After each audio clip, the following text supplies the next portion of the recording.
Assalamualaikum warahmatullahi wabarakatuh. Perkenalkan, nama saya Rana. Saya dari kelas PAUD 2 dengan NIM 2020210009. Di sini saya akan menjelaskan PPT yang sudah kami buat dari kelompok 1 tentang psikologi perkembangan PAUD.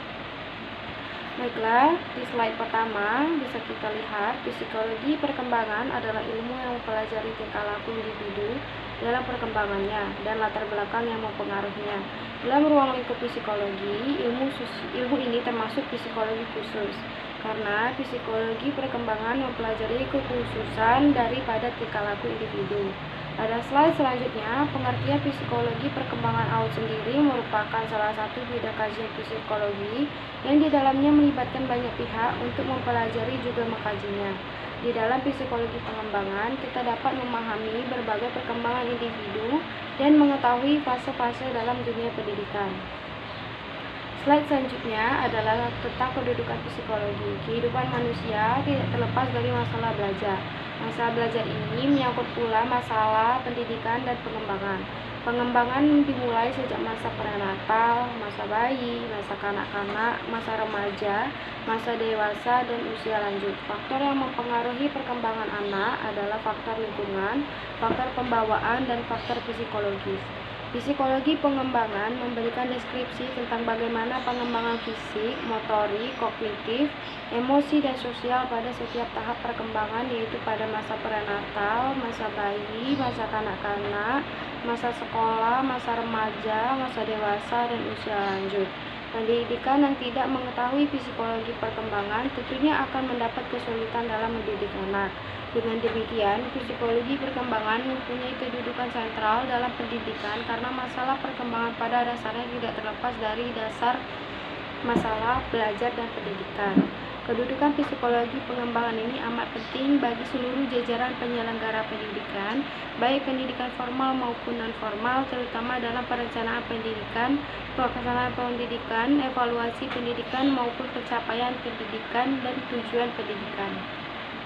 Di slide selanjutnya yaitu psikologi perkembangan mempelajari berbagai perubahan yang dibagi ke dalam 3 dimensi, yaitu 1 perkembangan fisik, 2 perkembangan kognitif, 3 perkembangan sosio-emosional. Ketiga dimensi tersebut mencakup adanya berbagai subjek pembahasan yang luas, misalnya kemampuan motorik, fungsi eksekutif, pengertian moral, penguasaan bahasa, perubahan sosial, perubahan kepribadian, perkembangan emosional, konsep diri, dan pembentukan identitas. Di dalam 3 dimensi besar tersebut, psikologi perkembangan mempelajari bagaimana alam dan pola pengasuhan memiliki pengaruh perkembangan seseorang dan bagaimana perkembangan tersebut ada di dalam konteks seiring berjalannya waktu. Slide selanjutnya yaitu fungsi psikologi perkembangan dalam pendidikan. Psikologi perkembangan memberikan acuan bahwa pendidikan sesuai dengan perkembangan anak. Dengan memahami secara jelas psikologi perkembangan serta mengenal perbedaan-perbedaan kemampuan individual, maka kita dapat memperlakukan anak sesuai dengan kemampuan dan menggunakan cara-cara atau mendidik yang sesuai dengan perkembangan anak pula. Jangan sampai pendidikan melampaui tingkat perkembangan dan tuntutan perkembangannya, sehingga tujuan pendidikan itu sendiri malah tidak atau kurang tercapai. Psikologi perkembangan juga berfungsi dalam membantu mendiagnosis masalah-masalah yang mungkin terjadi dalam perkembangan seseorang. Pada kenyataannya, seorang pendidik sering menemui peserta didik yang bermasalah, namun tidak dapat menemukan penyebab permasalahan yang dihadapi peserta didiknya. Dengan mengetahui psikologi perkembangan, diharapkan seorang pendidik dapat menemukan penyebab-penyebab permasalahan yang dihadapi peserta didik, khususnya yang berkaitan dengan perkembangan. Baiklah, itu saja yang dapat saya jelaskan. Slide selanjutnya akan dijelaskan oleh Inaya Nurbaiti dan akan disambung dengan Umiana. Assalamualaikum warahmatullahi wabarakatuh. Perkenalkan, nama saya Inaya Nurbaiti, NIM 2020210030. Di sini saya akan melanjutkan materi psikologi perkembangan anak usia dini. Di sini saya akan menjelaskan tentang beberapa manfaat mempelajari psikologi perkembangan anak usia dini. Yang pertama itu untuk mengetahui tingkah laku individu itu sesuai atau tidak dengan tingkat usia atau perkembangannya. Yang kedua, untuk mengetahui tingkat kemampuan individu pada pada setiap fase perkembangannya. Yang ketiga, untuk mengetahui kapan individu itu bisa diberikan stimulus pada tingkat perkembangan tertentu. Yang keempat, agar dapat mempersiapkan diri dalam menghadapi perubahan-perubahan yang akan dihadapi anak. Dan yang kelima, khusus bagi guru agar dapat memilih dan memberikan materi atau metode yang sesuai dengan kebutuhan anak. Yang selanjutnya, pertumbuhan dan perkembangan. Istilah pertumbuhan dan perkembangan ini seringkali dipergunakan seolah-olah keduanya itu sama, padahal pengertian dari pertumbuhan dan perkembangan itu sendiri sangat berbeda. Yang pertama itu pertumbuhan. Pertumbuhan dapat diartikan sebagai pertumbuhan yang bersifat kuantitatif, sebagai akibat dari adanya pengaruh luar atau lingkungan. Pertumbuhan itu sendiri bisa diukur melalui alat. Pertumbuhan mengandung arti adanya perubahan dalam ukuran dan struktur tubuh sehingga lebih banyak menyangkut perubahan fisik. Berbeda lagi dengan perkembangan. Perkembangan adalah suatu perubahan fungsional yang bersifat kuantitatif, baik dari fungsi fisik maupun mental sebagai hasil berketerkaitannya dengan pengaruh lingkungan. Sejarah dan studi modern tentang psikologi perkembangan. Para tokoh aliran empirisme atau disebut juga aliran environmentalisme berpendapat bahwa anak dilahirkan tanpa potensi apapun. Anak lahir sebagai papan kosong atau tabula rasa. Perkembangan individu itu sepenuhnya ditentukan oleh faktor lingkungan atau pendidik atau dari orang tua sendiri. Sedangkan faktor dasar atau pembawaan tidak berpengaruh sama sekali. Aliran empirisme ini menjadikan faktor lingkungan pembawaan maha kuasa dalam menentukan perkembangan seorang individu. Tokoh aliran ini adalah John Locke. John Locke lahir di Warrington, Inggris pada tanggal 29 Agustus tahun 1632 dan meninggal pada tanggal 28 Oktober 1704 di Inggris. Dia menggagas teori berdasarkan tradisi Francis Bacon. John Locke diberikan gelar Bapak Liberalisme Klasik. Sebagian ahli sejarah berpendapat teori liberalisme John Locke direfleksikan pada Deklarasi Kemerdekaan Amerika Serikat. Pendapat John Locke yang selalu dipandang sebagai ide besar empirisme adalah pikiran adalah tabu rasa atau batu tulis yang kosong. Locke percaya bahwa pengalaman masa anak-anak sangat menentukan karakteristik seorang ketika dewasa. Locke menyarankan para orang tua untuk menghabiskan waktu bersama anak-anak mereka dan membantu anak-anak menjadi anggota masyarakat yang berguna. Dalam pandangan para filosof yang beraliran nativisme, anak-anak membawa dosa asal atau original sin view yang menentukan perkembangan anak.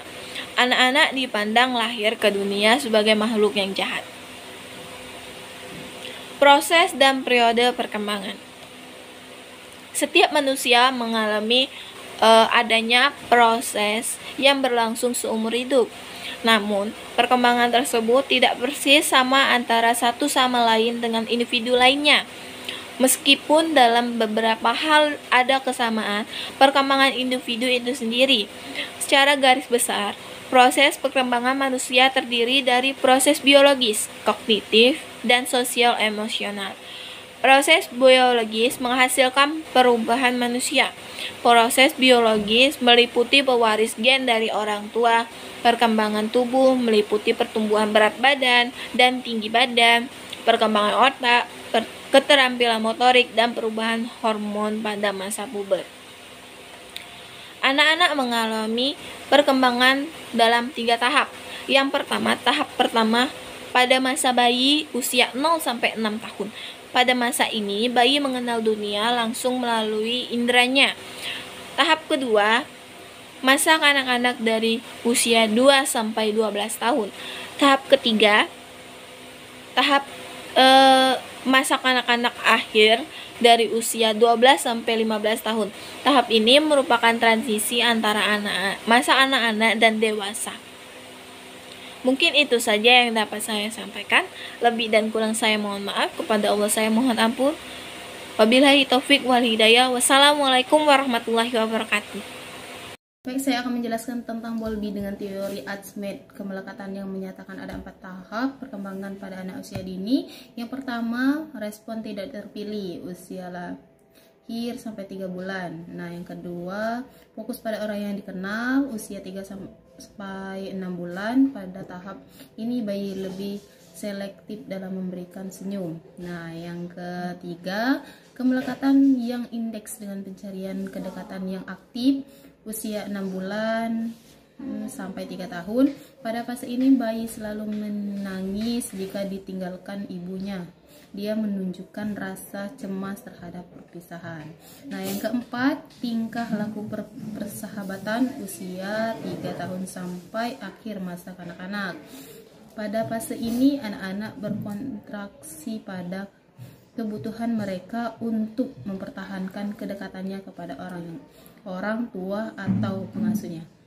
Dan yang selanjutnya, kedudukan psikologi perkembangan dalam sistematika. Nah, psikologi adalah ilmu yang mempelajari jiwa, tingkah laku manusia sejak dari bayi hingga dewasa, yang mempelajari aktivitas respon individu terhadap lingkungannya, sehingga mengetahui pengaruh fisik dan psikis manusia yang berpengaruh terhadap pelakunya. Perkembangan adalah perubahan fisiologis atau makhluk hidup yang terdiri dari satu atau kesatuan jasmani dan rohani sebagai hasil proses pematangan fungsi-fungsi psikis dan fisis pada diri anak yang ditunjang oleh faktor lingkungan dan proses belajar dalam jangka waktu yang tertentu guna menuju kedewasaan. Nah, yang selanjutnya ialah pindah praktis mempelajari psikologi perkembangan yang dapat dikemukakan di sini antara lain. Yang pertama itu untuk memahami garis besar pola umum perkembangan dan pertumbuhan anak pada tiap-tiap fasenya. Nah, yang kedua dapat memunculkan setiap senang bergaul dengan orang lain, terutama anak-anak remaja, dengan penuh perhatian kepada mereka baik dalam lingkungan, keluarga, sekolah, ataupun masyarakat. Nah, yang ketiga dapat mengarahkan seseorang untuk berbuat dan berperilaku yang selaras dengan tingkat perkembangan orang lain.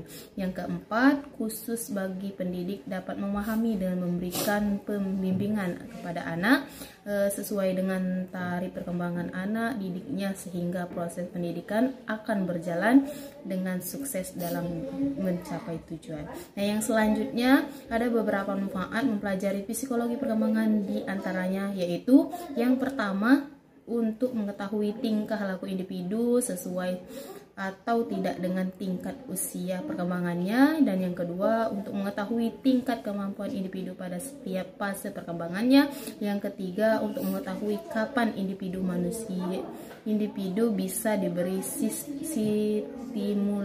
stimulus pada tingkat perkembangan tertentu. Nah, yang keempat agar dapat mempersiapkan di dalam menghadapi perubahan-perubahan yang akan dihadapi anak.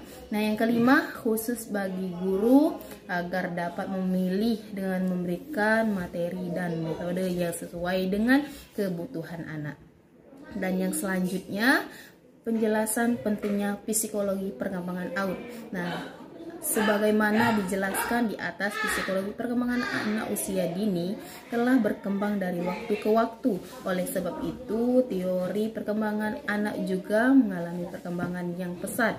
Bagaimana potensi yang membutuhkan pengetahuan tentang psikologi perkembangan anak usia dini, di antaranya Dr. dan dokter anak dan guru pendidikan anak usia dini. Dan yang selanjutnya, dengan belajar psikologi perkembangan anak usia dini, calon guru PAUD dapat mendapatkan manfaat antara lain: pertama,